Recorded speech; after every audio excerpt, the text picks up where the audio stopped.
안녕하십니까. 오늘은 제3기 안교교과 지역사회에서의 교회 역할 제5과가 되겠습니다.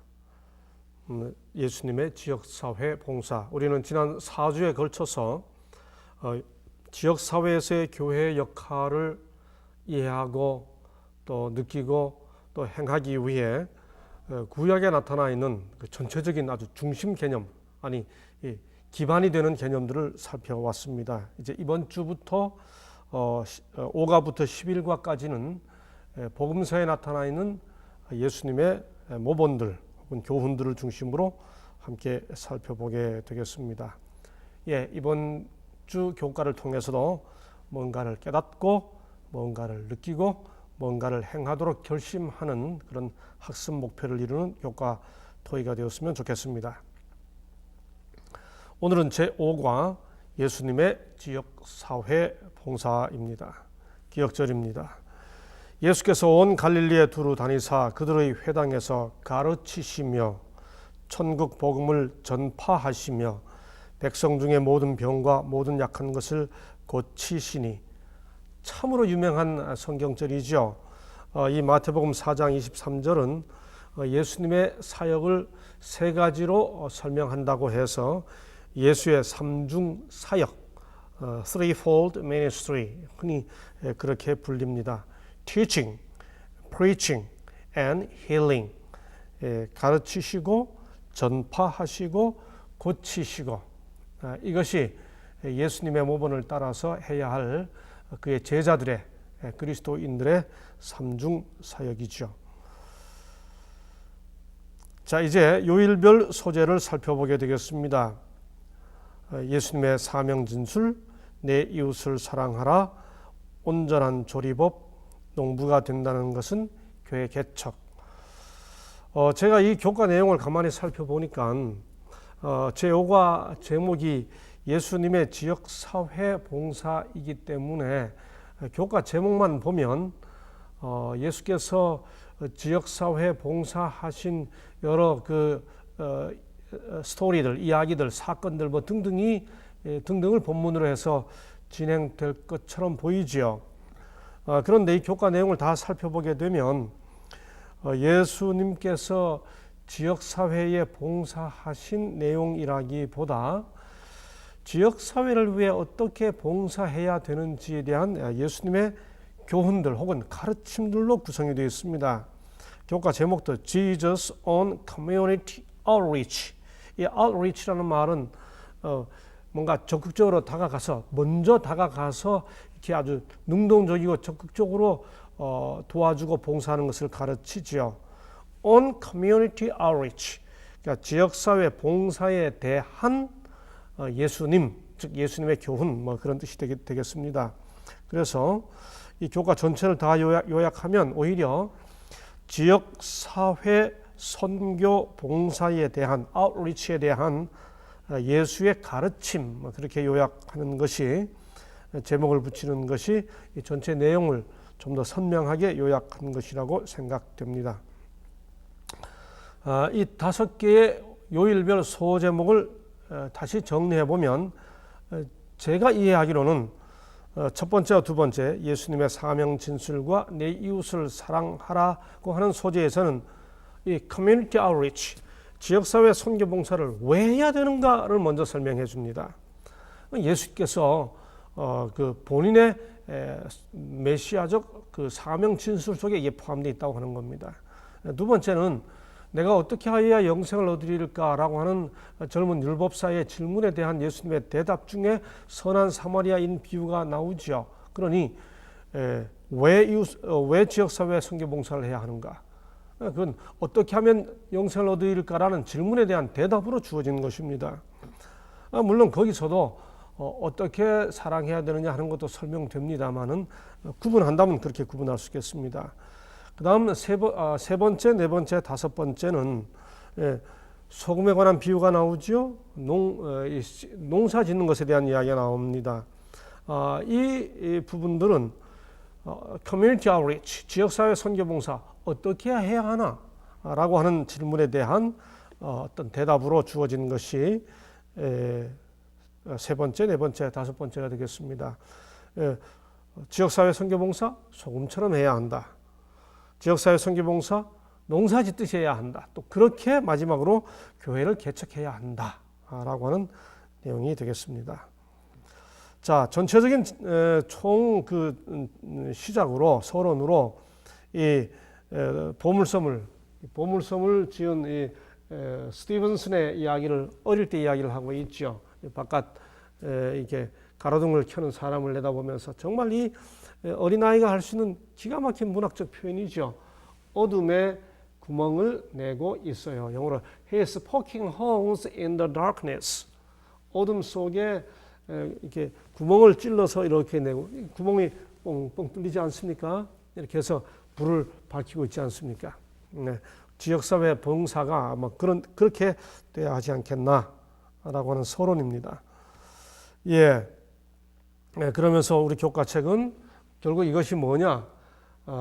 나는 세상의 빛이니 라고 하는 주님의 말씀을 따라서 너희는 세상의 빛이라 이렇게 하는 것을 적용하고 있죠. 제가 늘 빛 이야기할 때마다 저는 개인적으로 굉장히 강조하는 게 하나 있는데, 빛깔은 색깔이 아니라는 겁니다. 세상 사람들은 누구와 대화하고 뭐 할 때 색깔을 분명히 하라고 이렇게 하죠. 색깔은 분명히 하면 할수록 모이면 탁탁해지고 검어지고 어두워지죠.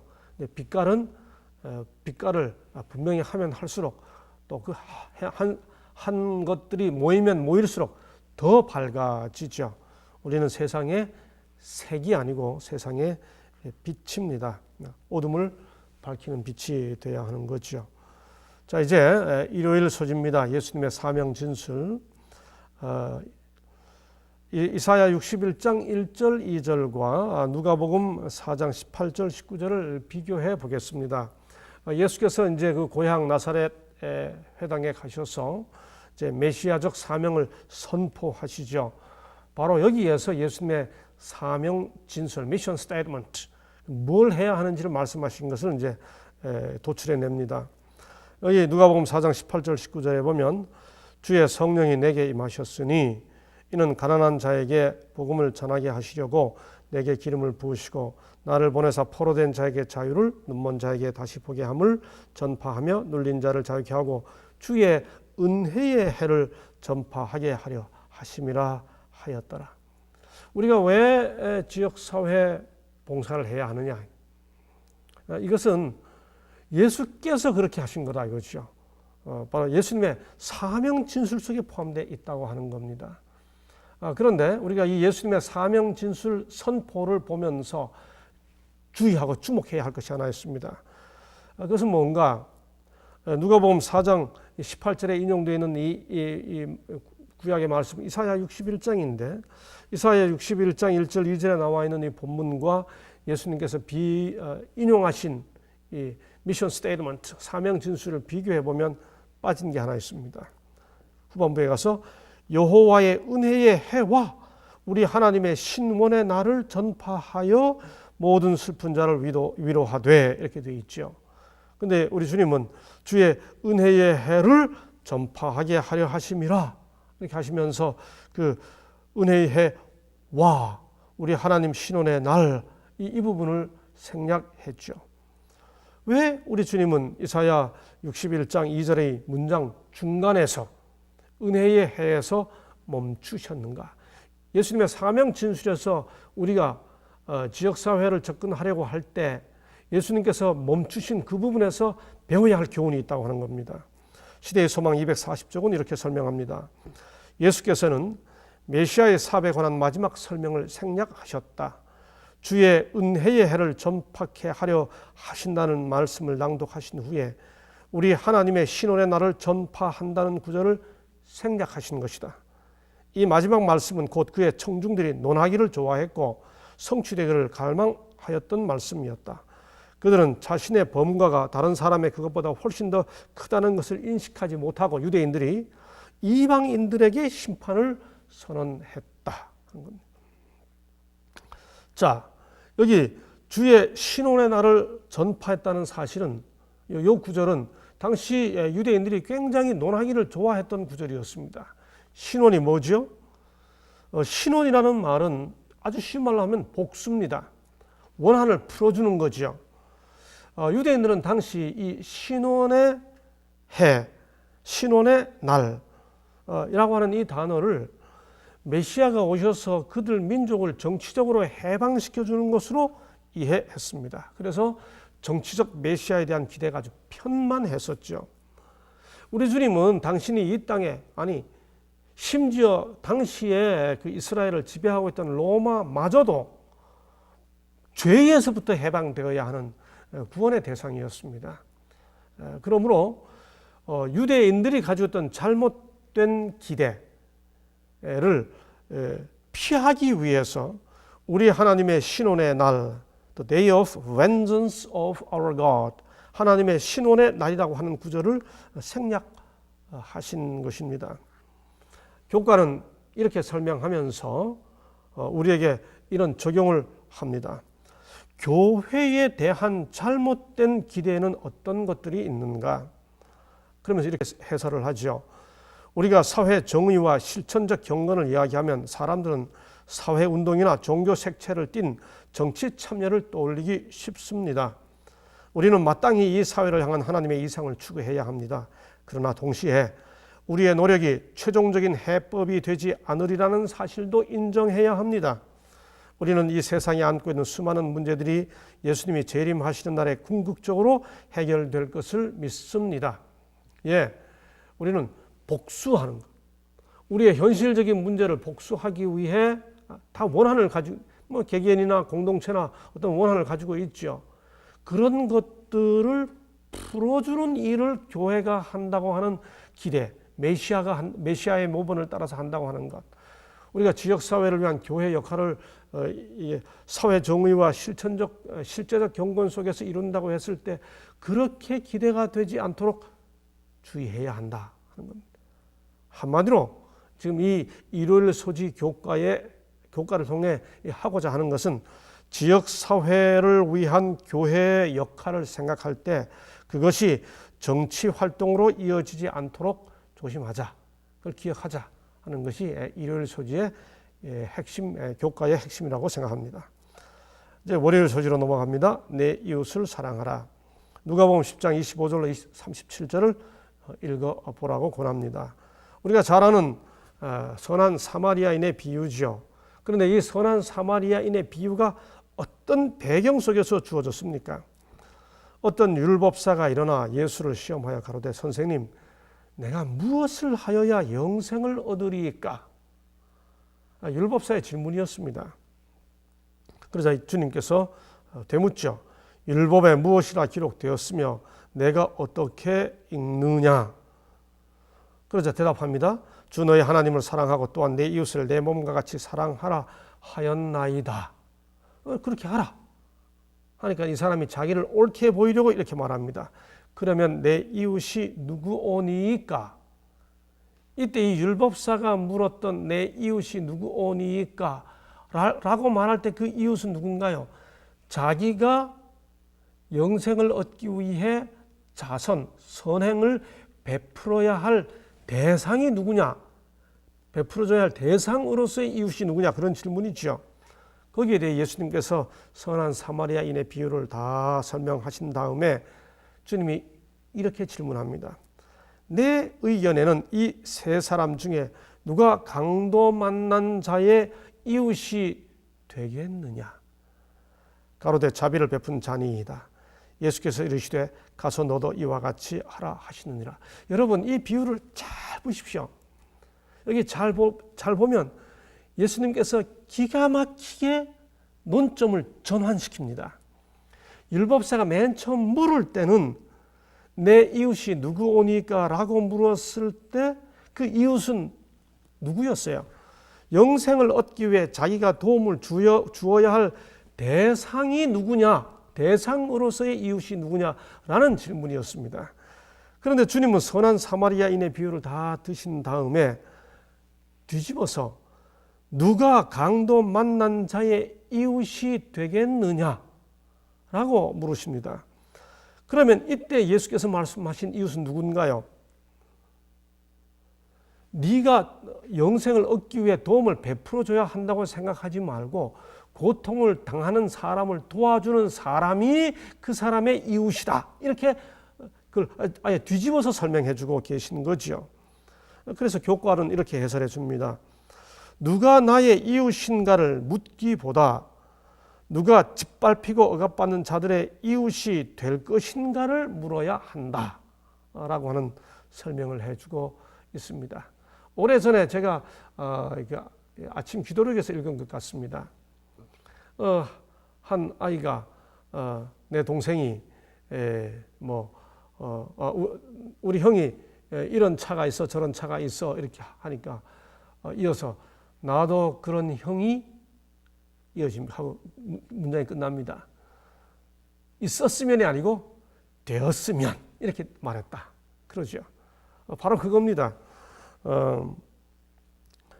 도움을 베풀어야 할 대상으로서 이웃을 생각하기보다 자기가 곧 이웃이 되면 너가 선행을 베풀어주면 바로 너가 이웃이 된다. 이렇게 설명해 주고 있는 거죠. 교과의 해설입니다. 비유는 완전히 다른 관점을 보여준다. 우리가 만나는 근경 중에 있는 자들이 모두 우리의 이웃이다.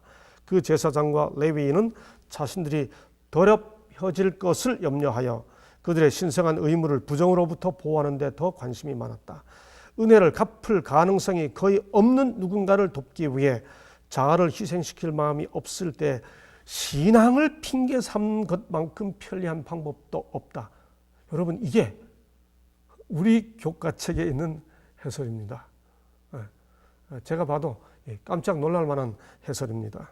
은혜를 갚을 가능성이 거의 없는 누군가를 돕기 위해 자아를 희생시킬 마음이 없을 때 신앙을 핑계 삼는 것만큼 편리한 방법도 없다. 제가 이번 교과를 미리 살펴보면서 그 문장 하나하나가 지난번에도 말씀드린 것처럼 좀 신랄하고 통렬한, 영어로 poignantly, 우리 재림 교인들의 그 어떤 모습들을 좀 부족한 모습들을 그렇게 지적하고 있지 않나 하는 느낌이 아주 종종 듭니다. 제가 이 해설을 보면서 교과책에는 없습니다만 떠오른 생각이 하나 있습니다. 그것은 헬라어 코이노스라고 하는 단어입니다.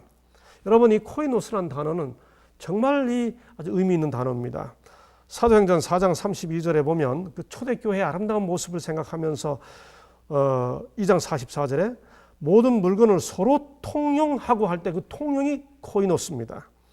또 4장 32절에서 믿는 무리가 한 마음과 한 뜻이 되어 모든 물건을 서로 통용하고, 이때 코이노스예요. 초대교회의 그 아름다운 모습을 설명할 때 사용되는 형용사입니다.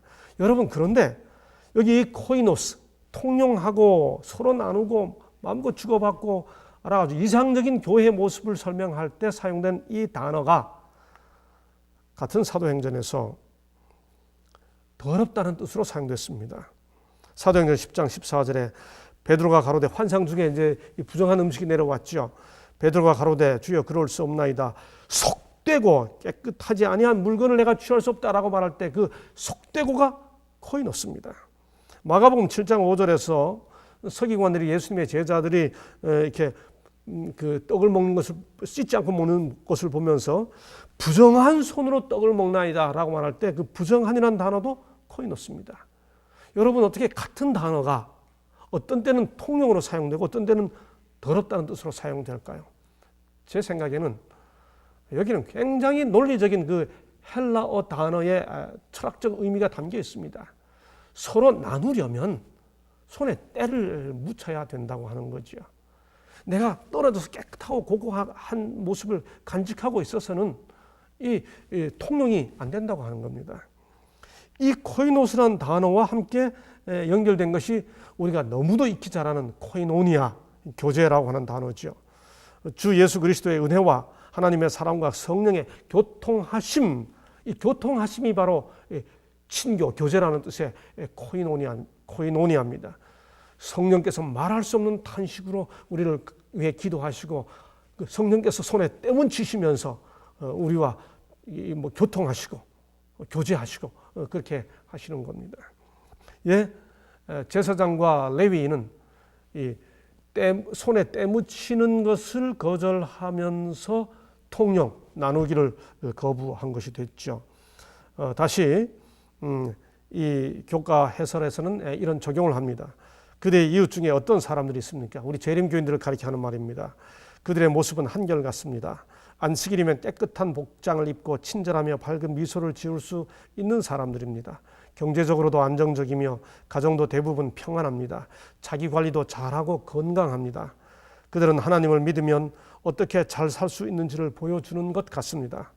그런데 이런 나의 이웃 중에 조금 다른 모습을 하고 있는 사람들이 함께 할 수 없다면, 그래서 다른 사람이 가까이 할 수 없다면 나는 아직 선한 사마리아인의 비유에서 배워야 할 교훈이 남아있는 사람입니다. 그야말로 포기는 틀리하죠. 이제 화요일 서지입니다. 온전한 조리법입니다. The whole recipe 이렇게 되어 있습니다. 아주 제대로 된 요리법이다, 조리법이다 그 뜻이죠.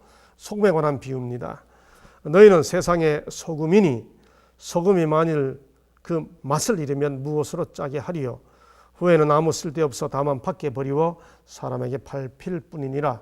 여러분, 소금이 가지고 있는 많은 기능 중에서도 가장 중요한 두 가지 기능이 조미와 방부, 맛을 내는 것과 이 썩는 것을 방지하는 거죠. 진지한 교과 공부 시간입니다만은 우리 혹시 시청하시는 주부님들을 위해서 잠깐 쉬어가는 시간을 갖도록 하겠습니다. 소금에 몇 가지 재미있는 기능들이 있습니다. 혹시 아시나요? 달걀을 삶을 때 물에 소금을 조금만 넣으면 달걀이 터지지 않는다고 합니다. 옷에 피가 묻으면 소금물에 담갔다가 이렇게 비비면 다 잘 빠진답니다.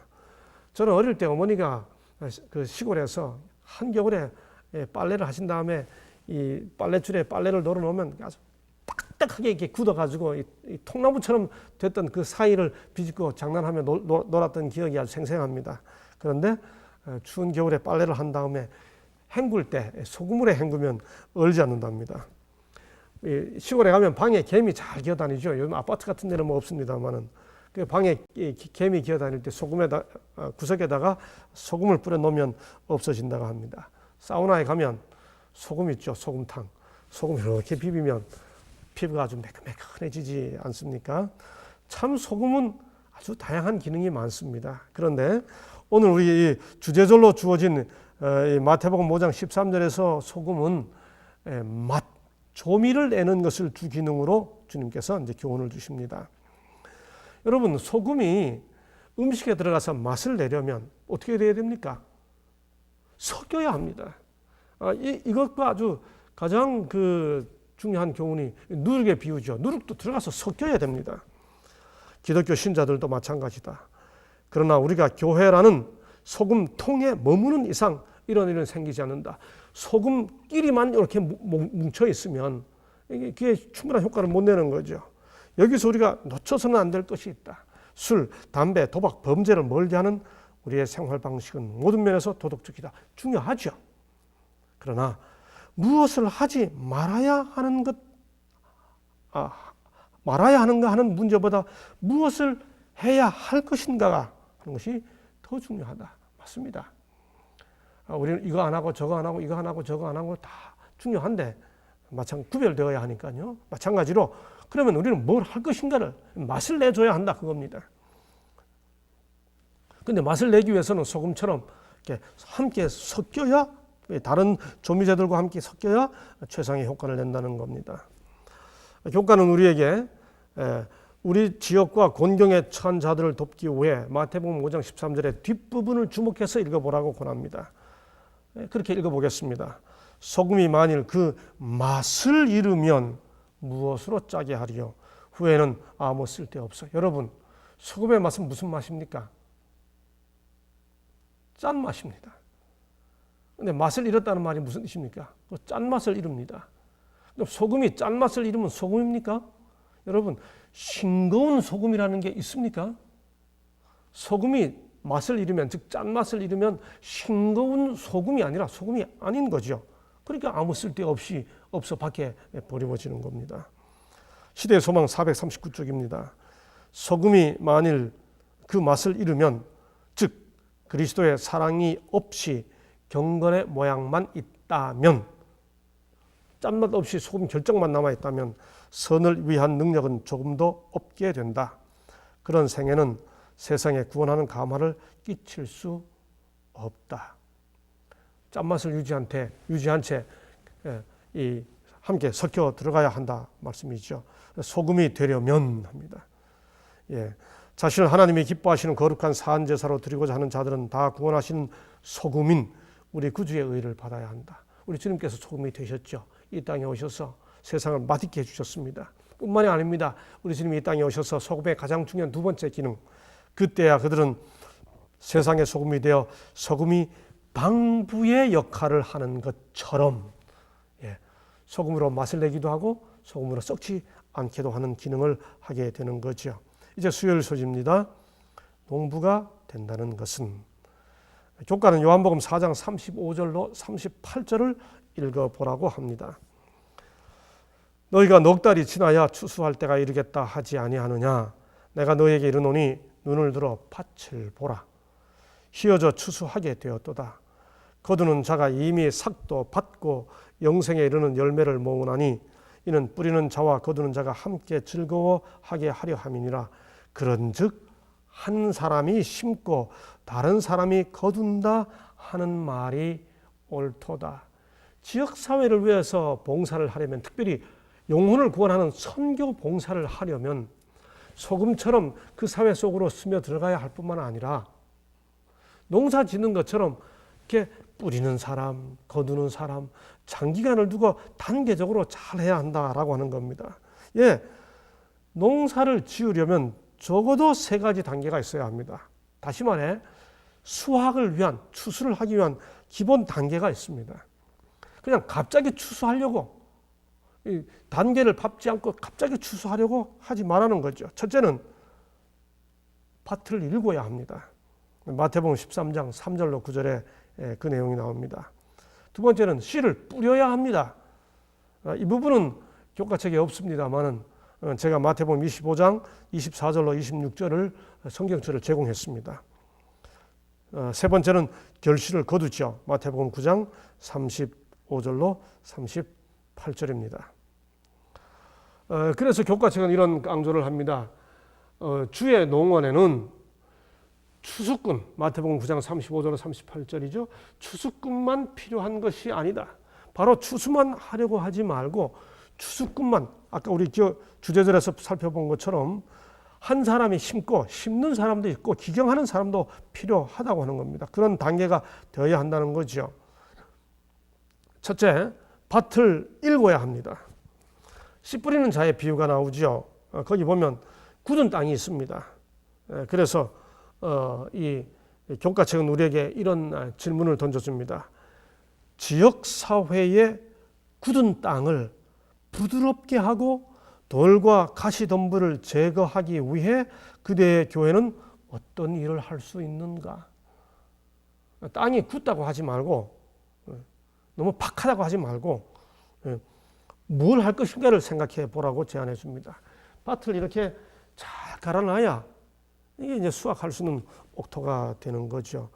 이제 저 뒤에 가보면 교과책은 이런 예를 더 생각하도록 권하고 있죠. 땅이 나쁘다. 땅이 나쁘면 결실이 없죠. 그래서 엘리사 시대에 여리고 예를 들고 있죠. 그때 여리고성 사람들이 엘리사에게 이렇게 말하죠. 이 성읍의 터는 아름다우나 물이 좋지 못하므로 토산이 익지 못하고 떨어지나이다. 왜 농사가 안 돼요? 물이 안 좋아서 그렇다는 겁니다. 그래서 엘리사가 어떻게 했습니까? 새 그릇에 소금을 담아서 물 근원으로 나가서 소금을 던져서 물 근원을 고치죠. 그러자 다시는 죽음이나 토산이 익지 못하고 떨어짐이 없을지니라 했습니다. 땅이 나쁜데 왜 나쁘냐?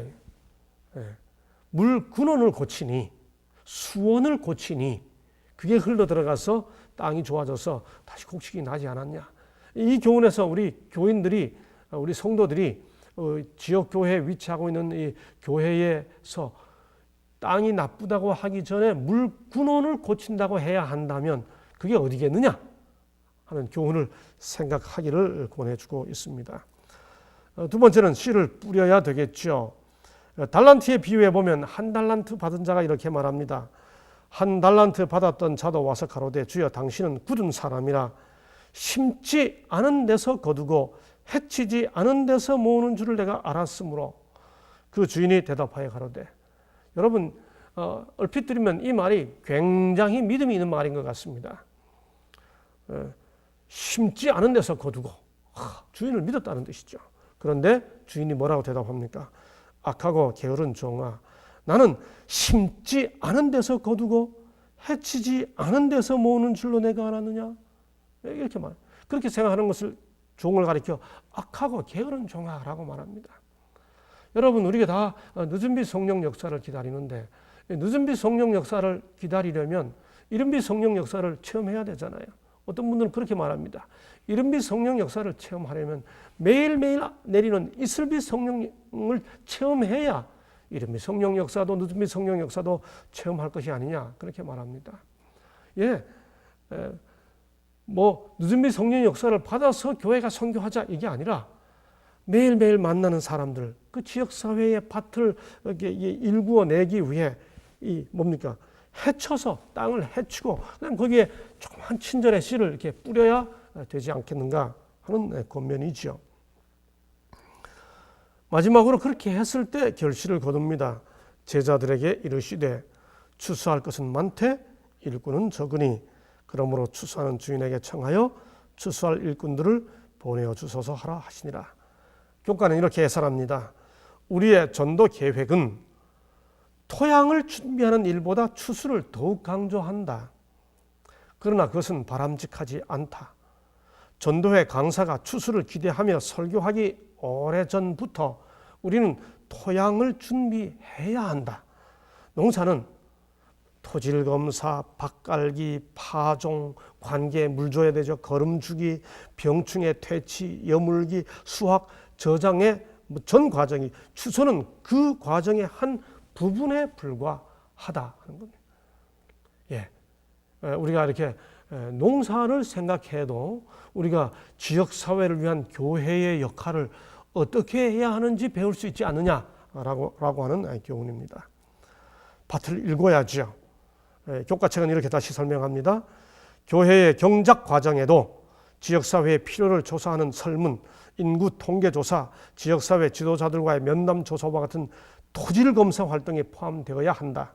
설문조사에서 드러난 필요를 채우는 행사는 밭을 가는 활동으로 볼 수 있다. 밭을 일구는 과정입니다. 그 다음 세미나, 성경연구, 소그룹, 늦은비 성령 기도회 등은 파종 활동이다. 이게 이제 씨를 뿌리는 활동이라고 하는 겁니다.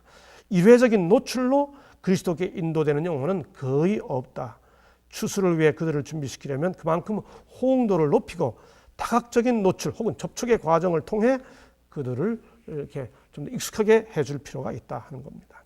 그래서 결실을 거두려면 토양을 관리하라 하는 겁니다. 우리 농사 짓는 분들 특별히 잘 아시죠? 땅 갈아놓지 않고 씨 뿌리지 않고 어떻게 결실을 거둡니까? 땅 여러분 가만 놔두면 잡초 정말 무섭게 자라지 않습니까? 그 지난하지만은 그 밭을 관리하고 일궈 가야 한다고 하는 겁니다. 이제 교회 개척입니다. 마지막으로 마태복음 10장 5절 10절을 읽어보라고 합니다. 우리 주님께서는 제자들을 파송하시면서 이렇게 말씀하시죠. 너희 전대에 금이나 은이나 동이나 가지지 말고 여행을 위하여 주머니나 두벌옷이나 실이나 지팡이를 가지지 말라. 왜 전도하러 가면서 아무것도 가지지 말라고 말씀하셨는가? 교과는 바로 이것이 지역사회와 접촉하여 주고받는 과정을 통해 그들 속으로 들어가서 이렇게 하라고 하는 교훈이었다라고 합니다. 마지막으로 우리에게 굉장한 도전을 줍니다. 영문시조 1893년 9월 11일입니다. 교회가 세상에 빛이 되지 못하면 어둠이 된다. 우리가 맨 처음에 앞에서 본 것처럼 어둠에 구멍을 뻥뻥 뚫는 그 가로등이 꺼지고 나면 그냥 어둠이 되는 거죠. 그래서 아주 너무 강렬한 이분법 같습니다만 큰 빛을 받고 아무 일도 하지 않는다면 그것을 하는 것과 같다. 우리는 세상의 빛이 되도록 부름을 받았다. 우리가 빛이 되지 않는다면 어둠이 되는 것이다. 누가복음 12장 48절에 인용됩니다. 알지 못하고 맞을 일을 행한 종은 적게 맞으리라. 무릇 많이 받은 자에게는 많이 요구할 것이요 많이 맡은 자에게는 많이 달라 할 것이니라. 이번 주 교과를 통해 뭔가를 깨닫게 되었으면 좋겠습니다. 또 뭔가를 느끼게 되었으면 좋겠습니다. 그래서 지역사회를 위한 교회의 역할, 교회 구성원의 한 사람으로서, 그리스도인으로서, 예수의 제자로서, 재림 성도로서 뭔가를 행해야겠다고 결심하는 시간이 되었으면 좋겠습니다. 오늘은 여기까지 하겠습니다. 감사합니다.